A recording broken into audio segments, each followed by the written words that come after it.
It all began on a glittering Friday night at the most exclusive charity gala in New York City. Crystal chandeliers shimmered overhead, violins filled the air, and laughter echoed across the marble hall. Among the sea of designer gowns and tailored tuxedos sat a young woman named Emily, nervous, out of place, and wishing she hadn't come. And as she adjusted her simple white dress, she noticed a tall man walking toward her with a silver tray of champagne glasses. His black suit and quiet smile made her think he was one of the waiters. Without hesitation, she waved slightly and said, "Oh, thank you, could I have one, please?" The man blinked, a little surprised, but then smiled kindly. "Of course," he said, handing her a glass with genuine warmth. What Emily didn't know, what nobody around her knew, was that this man wasn't a waiter at all. He was Nathan Hale, the billionaire heir whose family had funded most of the event. Before we dive deeper into this unbelievable story of kindness, don't forget to subscribe to Kindness in Action, where true stories remind us that compassion still exists in this world. If this story touches your heart, hit that like button and share your thoughts in the comments below. Your support helps us keep spreading light and love. Emily wasn't rich or famous. She was a nurse at a public hospital, invited by a patient whose daughter was part of the charity board. She had almost turned down the invitation, worried she'd stand out, but decided to come because the charity helped fund medical equipment for children's hospitals. When she spoke to the waiter, she was polite but shy, keeping her eyes down. Nathan noticed her gentle tone, the sincerity in her voice, and how different she seemed from the crowd. Instead of walking away after handing her the glass, he asked softly, "Not enjoying the party?" Emily laughed nervously. "It's beautiful, just not really my world, you know? Everyone here looks like they were born in luxury." Nathan chuckled. "I know the feeling." She looked up, surprised. "Really?" He nodded, pretending to glance around like any guest would. "Sometimes, the nicest people are the ones who don't feel like they belong in these rooms." They talked for several minutes about hospitals, long work hours, and how small acts of kindness made her days worthwhile. Emily told him how one patient had once given her a handmade card that said, "You made my pain smaller today."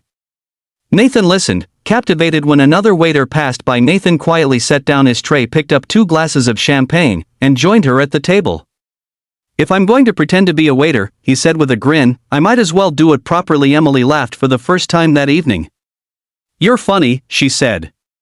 "Most people here just want to talk about themselves." Nathan raised his glass.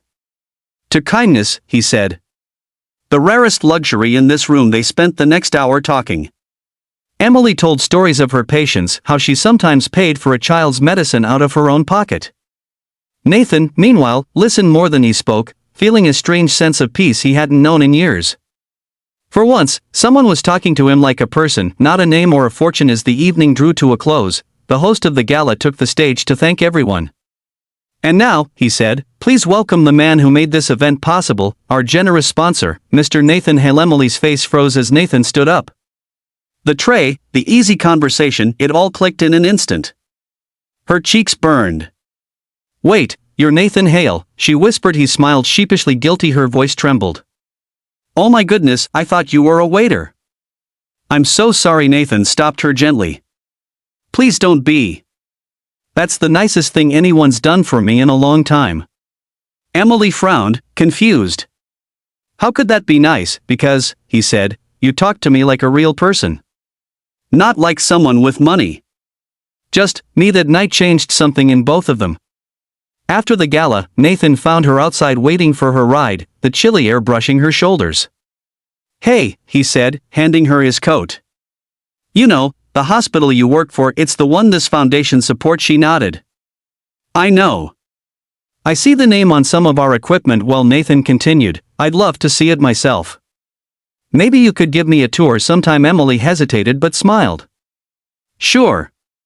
But only if you promise not to bring a tray of champagne." He laughed. "Deal." Over the next few months, Nathan visited the hospital often. He watched Emily comfort sick children, help exhausted parents, and stay long after her shifts ended. She never asked for anything, never complained, and never treated anyone differently, whether they were rich, poor, or somewhere in between. Nathan quietly began funding upgrades for the children's ward, new equipment, and extra nurses.